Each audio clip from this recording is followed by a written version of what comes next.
और यहाँ पर मोतीलाल ओसवाल फाइनेंशियल सर्विसेज के नतीजे आ चुके हैं और आपके सामने नतीजे रखूँ किस तरह के नतीजे दिख रहे हैं। अगर तिमाही दर तिमाही देखें तो आप यहाँ पर आय में 1% की बढ़त हुई है, 114 करोड़ तक आय पहुंची और मुनाफे में भी अगर आप एक नज़र डालें तो शानदार बढ़त दिख रही है, 28% के आसपास की तिमाही दर तिमाही। ये याद रहे कि ये क्वार्टर ऑन क्वार्टर रिजल्ट है, नहीं कि साल दर साल। तो उस लिहाज से देखा जाए तो एक तिमाही से दूसरी तिमाही में ये काफ़ी अच्छी मजबूती नजर आ रही है। इन्हीं पर बातचीत करने के लिए मोतीलाल ओसवाल फाइनेंशियल सर्विसेज के जॉइंट एमडी रामदेव अग्रवाल साहब हमारे साथ कार्यक्रम में शामिल हो रहे हैं। रामदेव जी, स्वागत है आपका CNBC आवाज़ पर।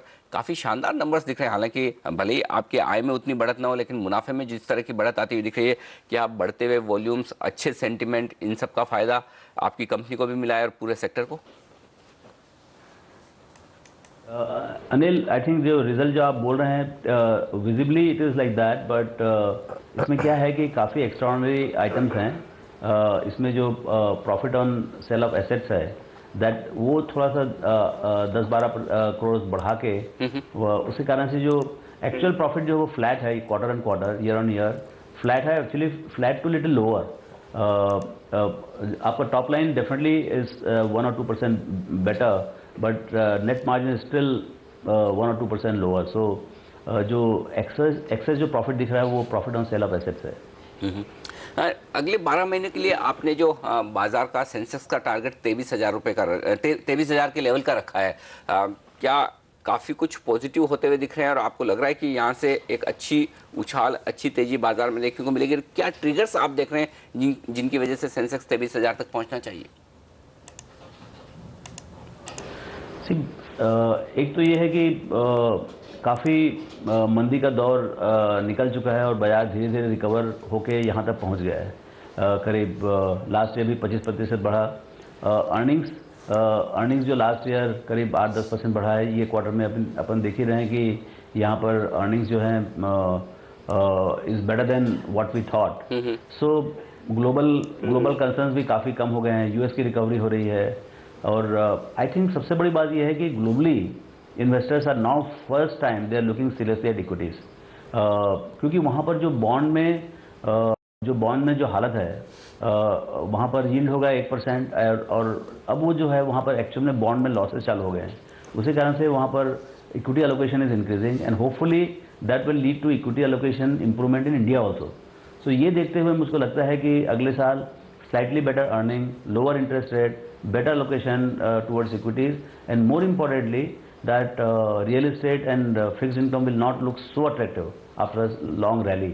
So ये सब मिला के ऐसा लगता है कि सिचुएशन अच्छा है कि इसमें इक्विटी के लिए सस्टेन रैली बने। अगर सस्टेन रैली आनी है और 2013 में हम वो देखेंगे तो आपके हिसाब से कौन से टॉप सेक्टर्स होंगे जिस पर इन्वेस्टर्स को नज़र रखनी चाहिए? देखिए अभी जो माहौल बन रहा है, अभी देखिए इस साल अभी एक क्वार्टर में पीछे 25-30 दिन में ऑयल एंड गैस और आईटी जो है, these two are looking to be, मतलब जो आउट ऑफ फेवर से काफ़ी अट्रैक्टिव बनते नज़र आ रहे हैं। आईटी आपका टेक्नोलॉजी जो है, इसमें आप देखें कि सब कंपनी ने कहा है कि उनके पास इंक्वायरीज और जो डील फ्लो है, जो ऑर्डर क्लोजर्स हैं वो बहुत अच्छे हैं। सो आप जो ऑर्डर अभी लेंगे उनका इफेक्ट जो अगले 2-3 क्वार्टर में आना चालू होगा और ये इसलिए कि यूएस में कॉन्फिडेंस बढ़ते आ रहा है, कॉर्पोरेट कॉन्फिडेंस बढ़ते आ रहा है और ग्लोबल रिकवरी हो रही है। सो उसके चलते ऐसा लगता है tech sector after long time will make a come back. So that will be one sector where one can see churn happening. Then you have oil and gas which is become it is very large और यहाँ पर बहुत interesting चीज़ें हो रही है। तो ऐसे सेक्टर बाय सेक्टर आपको देखते रहना पड़ेगा कि कहाँ कहाँ अपॉर्चुनिटी है। Consumer companies are expensive but they still remain exciting. So banks are very exciting. So ऐसा these are large sectors where one can seek opportunities. Ramdev ji, जिस तरह से नंबर सरप्राइज करते हुए दिख रहे हैं, आप कह भी रहे हैं कि अब अनुमान आप बढ़ा रहे हैं, तो क्या आपको लगता है कि जो सबसे खराब तिमाही थी वो पिछली थी और वो बीत चुकी है? अब यहाँ से क्या आपको लगातार कंपनियों की परफॉर्मेंस थोड़ी बेहतर होती हुई दिख रही है और क्या अगले साल के लिए आप सेंसेक्स और निफ्टी की कंपनियों के टारगेट कमाई के लिहाज से क्या बढ़ाने की सोच रहे हैं? नहीं, अभी बहुत जल्दी है बढ़ाने की बात। ऑफ कोर्स अभी ये अर्ली 50-100 कंपनीज के आए हैं रिजल्ट, लेकिन आगे अब एक्चुअली नेक्स्ट ईयर का जो target itself is 1389, which is very very large. यदि वो नंबर भी यदि आता है तो बाजार में उसका वैल्यूएशन है नहीं अभी. सो 1350, 1325 शायद उस नतीजे का अभी वैल्यूएशन है, लेकिन उससे यदि ऊपर आया और यदि मान लो it is closer to 1400 for next year, by chance इस ढंग से यदि मोमेंटम बना तो बाजार का थोड़ा सा कलर अलग हो सकता है. इस बीच में एक बड़ा डेवलपमेंट जो होता दिख रहा है सरकार की तरफ से, तो आपने देखा कि अब डीजल को डिकंट्रोल करने की कोशिश की जा रही है और उसका पॉजिटिव इम्पैक्ट भी बाजार पर दिखा. लेकिन कल से वित्त मंत्री रोड शोज शुरू कर रहे हैं, विदेशों में जा रहे हैं. जाहिर सी बात है कि कई पीएसयू कंपनियों के उन्हें ऑफर फॉर सेल करने हैं, उसकी मार्केटिंग करेंगे. लेकिन क्या लगता है कि कुछ बड़ी इंडिया स्टोरी बेचने के वो मूड में है और उसका इम्पैक्ट बाजारों पर भी दिखेगा? देखिए, जब फाइनेंस मिनिस्टर रोड शो में जाते हैं तो he makes lot of commitments, lot of policy promises.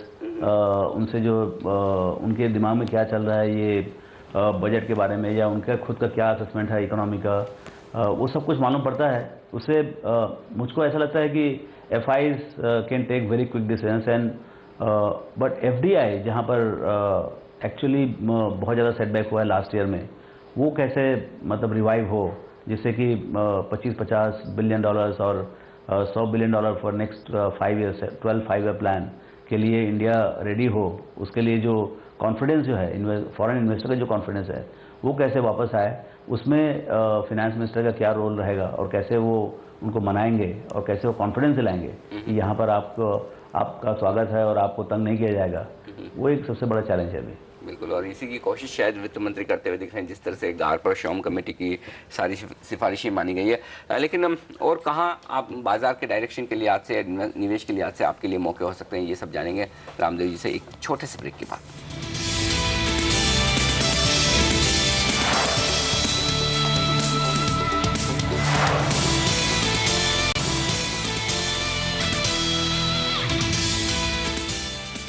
हमारे साथ मोतीलाल ओसवाल फाइनेंशियल सर्विसेज के जॉइंट MD रामदेव अग्रवाल साहब हैं. अग्रवाल साहब, एक बड़ी दबी जुबान से जो बात बाजार में सुनने को आ रही कि शायद इस बार बजट में डिविडेंड डिस्ट्रीब्यूशन टैक्स बढ़ा दिया जाए या इस तरह का कोई कदम हो सकता है. क्या आपको लगता है कि ऐसा करना चाहिए और क्या इसकी संभावना है, और होगा तो इसका क्या इम्पैक्ट होगा? एक तो let's go back to understand dividend distribution tax आया कैसे. It was a simplification measure from individual. आपको जैसे कोई डिविडेंड आता था उसमें TDS होता था, तो वो बहुत छोटे छोटे आइटम्स होते थे और सबको उसमें टैक्स डिपार्टमेंट में बहुत तकलीफ होती थी और बहुत डिस्प्यूट्स होते थे. तो उन्होंने सिंप्लीफिकेशन के लिए 10% कंपनी लेवल पे ही काटने का चालू कर दिया. अब उससे शुरू में तो उतना खराब नहीं लगा, लेकिन अब बढ़ के वो 17-18% हो गया है. So what is happening, it has become another corporate tax and it is no more dividend distribution tax. So अब यहाँ से भी आप बढ़ाएंगे, एक्चुअली तो इसको एबॉलिश करना चाहिए और या बहुत ही कम कर देना चाहिए, 2-5% कर देना चाहिए, क्योंकि माइनॉरिटी इन्वेस्टर जो छोटा इन्वेस्टर है उसके लिए सबसे बड़ी चीज़ है डिविडेंड. सबसे बड़ी चीज़ क्या, वही एक चीज़ है जो कंपनी से मिलती है. और वो भी आप एक तो ऐसी पे आउट रेशियो इंडिया में लोएस्ट है, 21% पे out against global average of 35-40%. अभी शंघाई स्टॉक एक्सचेंज चाइना वालों ने 30% मिनिमम पे आउट कर दिया है. Every listed company in Shanghai must have 30% पे out, and if they don't pay out 30%, they must explain in the balance sheet why they are not paying out. So in India there is no respect for dividend. अभी आप dividend कम कर देंगे तो छोटा investors बाजार में आएगा क्यों, जिनको आप लाना चाहते हैं. राइट. ये बताइए अग्रवाल जी, क्योंकि लोग मान रहे हैं कि शायद क्रेडिट पॉलिसी में या कंसेंसस ऐसा बन रहा है कि ब्याज दरें कम होंगी 1/4%, 25 बेसिस पॉइंट, तो ऐसे में ऑटो या बैंक्स में आपकी टॉप पिक्स क्या है? पिक्स तो वही रहने वाले जो पहले थे, क्योंकि ये आपके 1/4% कम होने से कुछ कोई एक कंपनी का कोई बहुत बड़ा उद्धार नहीं रहता, या कोई कंपनी का बहुत ज़्यादा हानि नहीं होने वाला है. लेकिन क्या है कि जो यहाँ पर अच्छा ये है कि ऑटो कंपनीज़ में सिर्फ 5-6 ऑटो कंपनीज़ हैं, हर सेगमेंट में एक लीडर्स हैं. ट्रक में 1-2 लोग हैं, एक कार में हैं, मोटरसाइकिल में 2-3 लोग हैं. So there not much choice. I think entire auto sector will move will be better in the longer run, but short term में काफ़ी कुछ मूवमेंट हो चुका है. So how they will behave, I don't think 25 bips cut will have a major impact on their valuation in the short run. Ramdev ji, oil and gas sector पर आपसे राय लेना चाहूँगा दो लिहाज से। पहला तो ये कि रिलायंस के जिस तरह के नंबर्स आए वीकेंड पर ज़बरदस्त दिख रहे हैं, और क्या आपको लगता है कि अब रिलायंस में फिर से वही बाजार को लीड करने की क्वालिटी आती हुई दिख रही है और यहीं से तेज़ी बनती हुई दिख सकती है? और दूसरा ये कि जिस तरह से सरकारी कंपनियां काफ़ी तेज़ी से ऊपर आ रही, चाहे इस स्पेस की हो ऑयल एंड गैस की या फिर दूसरी, और जिस वित्त मंत्री भी जो रोड शोज़ पे जा रहे हैं, उनको देखते हुए क्या कहीं पीएसयू कंपनियों पर आपको लगता है कि एक अच्छा निवेश बन सकता है? क्लियरली PSU कंपनीज की पिटाई इतनी हो गई है 2-3 सालों में कि मतलब आपको 12-15 हज़ार करोड़ में HPCL मिल रहा है या BPCL मिल रहा है 20 हज़ार करोड़ में। सो ऐसे जो मोनोपोलिस्टिक इतने लार्ज एसेट्स हैं, they have at such prices कि they are definitely good investment irrespective the way they are managed. So clearly monopolistic large companies coming from PSUs they have become very attractive, and as a basket I think if you hold it for 3-4 years, they'll obviously do very well. Most likely they'll beat the market. So, and that is not because they are being managed very well or there is a promise that they'll be managed very well. They will do well because उनका valuation इतना खराब हो चुका है. So वो बात तो clearly है कि PSU could be, I mean, particularly large monopolistic profitable PSUs are clearly an opportunity. और रिलायंस? रिलायंस तो खैर मतलब उसका भी वैल्यूएशन काफ़ी नीचे आ गया था। अब थोड़ा सा उनका जो ऑपरेटिंग परफॉर्मेंस है वो भी काफ़ी टर्न अराउंड टाइप का दिख रहा है, stabilized and doing well. And I think दूसरा एक बड़ा चीज़ उसमें होते नज़र आ रही है वो है कि उनका जो रिटेल डीजल सेल्स और पेट्रोलियम प्रोडक्ट सेल्स, वो अपॉर्चुनिटी काफ़ी ब्राइट होते नजर आ रही है। यदि आपका जो डीजल प्राइस यदि मार्केट डिटरमिनेट हो गया तो मेरे ख्याल से 12-15 महीने में ये पॉसिबिलिटी दिखेगा, और it's a very large business opportunity for them and they are very competent to do it. So वो एक मतलब unlisted petroleum marketing company, so मेरे ख्याल से वो डेफिनेटली उसका आउटलुक बदलेगा। Despite earnings remaining wherever it is, मेरे ख्याल से P multiple will tend to rise.